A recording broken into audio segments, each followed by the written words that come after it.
moi, je ne crois pas beaucoup à la valeur de ce critère de la popularité. Non pas qu'on ne mesure pas l'impopularité du président de la République aux affaires, mais la comparaison avec le passé. On ne peut pas comparer avec le passé. Ce n'est pas possible. On ne peut pas. On ne peut pas parce que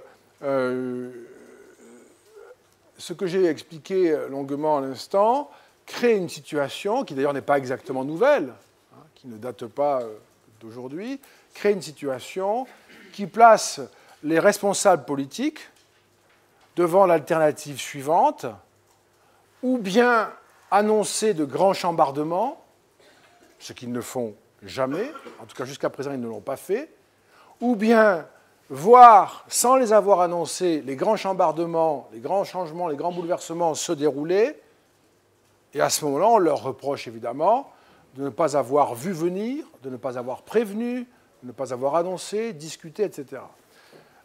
Quoique très jeune, vous avez malgré tout le souvenir très clair de l'élection présidentielle de 2012.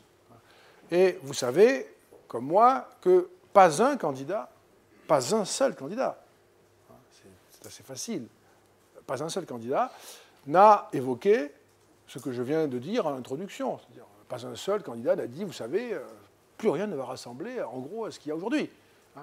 Préparons-nous, essayons d'avoir une idée de ce qui peut se passer, de ce que nous pouvons désirer collectivement, quelles forces mobiliser, essayons d'atteindre un tel objectif, on va perdre ceci, ça c'est pas possible de le conserver, mais au moins gardons cela. Personne n'a dit cela, personne. Tout le monde a parlé, tous les candidats ont parlé d'une France qui ne bouge pas, qui est hors de l'histoire, et quand elle sent que l'histoire pousse un peu à la porte, eh bien tous les candidats ont une idée, on ferme la porte à double tour, on met une chaise devant la porte, une table devant la chaise, on s'appuie contre la porte, ça devrait tenir encore quelque temps, ça va tenir, l'histoire se fatiguera avant nous. Évidemment non. Mais personne n'a expliqué. Voilà. Donc c'est une espèce d'incapacité collective, parce que les responsables ne vont pas proposer le grand chambardement quand ils ont le sentiment que c'est une façon pour nous d'avoir peur et donc de les rejeter. Donc il y a une vraie difficulté. C'est une histoire qui est très installée en France. Et donc le gouvernement, dans son impopularité, oui, elle était prévisible. Elle était prévisible. C'est même, je crois même que ça a commencé avant l'élection du président de la République, le début de l'impopularité de François Hollande. Ça a commencé même un peu avant, puisque son pic de popularité, c'est un peu curieux de le dire comme ça, mais ce n'est pas du tout une formule que j'utiliserai de façon pas du tout ironique, ni pour avoir l'air de faire un mot, mais François Hollande est un président qui a eu son état de grâce avant son élection.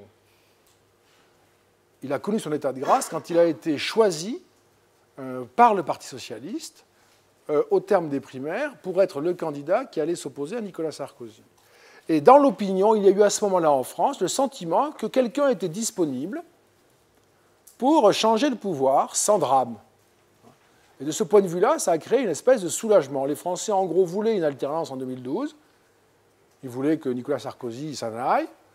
Ils ne savaient pas très bien qui pouvait le remplacer, parce que malgré tout, ils donnaient à Nicolas Sarkozy, ils reconnaissaient à Nicolas Sarkozy des qualités de président et de dirigeant qui, de ce point de vue, les rassuraient, mais ils voulaient changer le titulaire de la charge. Et donc, il fallait qu'on puisse trouver quelque part un challenger capable de réaliser ce programme consistant à changer le président sans avoir non plus l'aventure. Et François Hollande, de ce point de vue-là, a joué, vous savez bien, la carte du candidat ordinaire, président ordinaire, façon de dire aux Français, avec moi, vous aurez l'alternance sans le risque. Et donc, au moment où il est apparu le vainqueur des primaires, il a été à son pic de popularité. Et à partir de là, la campagne s'est déroulée, le débat avec Nicolas Sarkozy, voilà, et il a été un peu moins populaire qu'au moment de son élection comme candidat du PS, même s'il est toujours resté le favori des Français. Il a été effectivement élu, mais ensuite, les difficultés ont commencé. En fait, elles ont continué, les difficultés. C'était le cas aussi pour Nicolas Sarkozy. Les difficultés, en termes d'opinion, je veux dire, hein, ont commencé.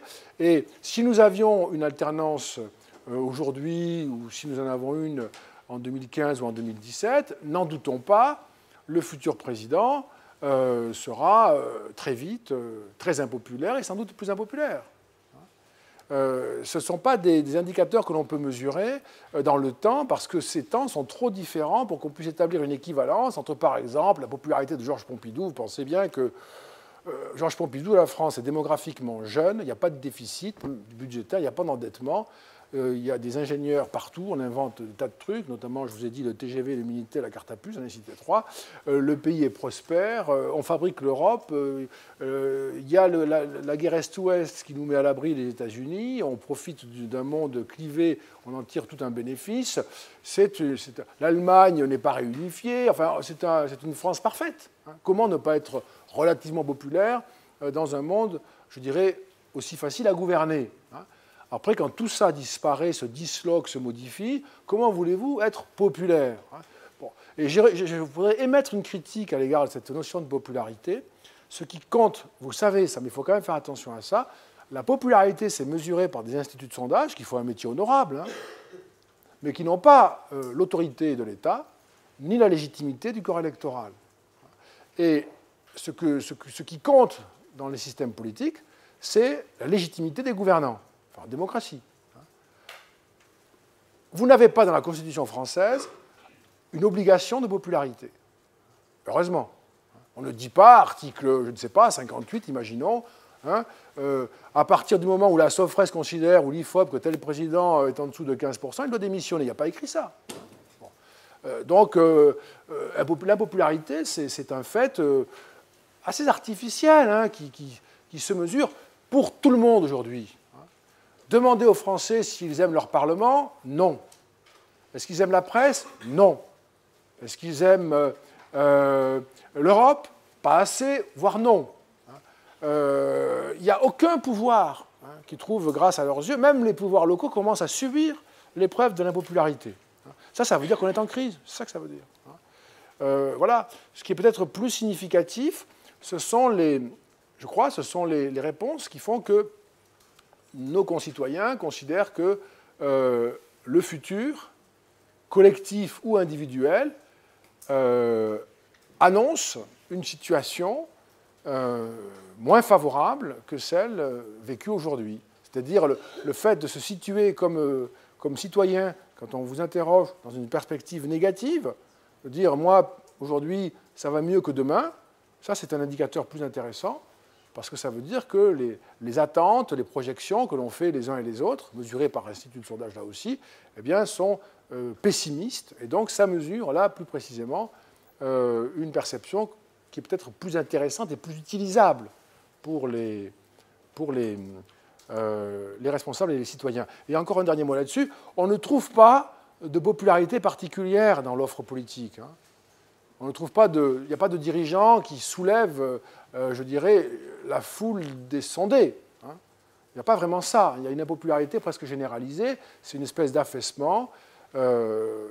Et au fond, si vous avez un peu de caractère, l'impopularité, vous pouvez vivre avec longtemps. Ce qui est plus compliqué, ce sont les manifestations.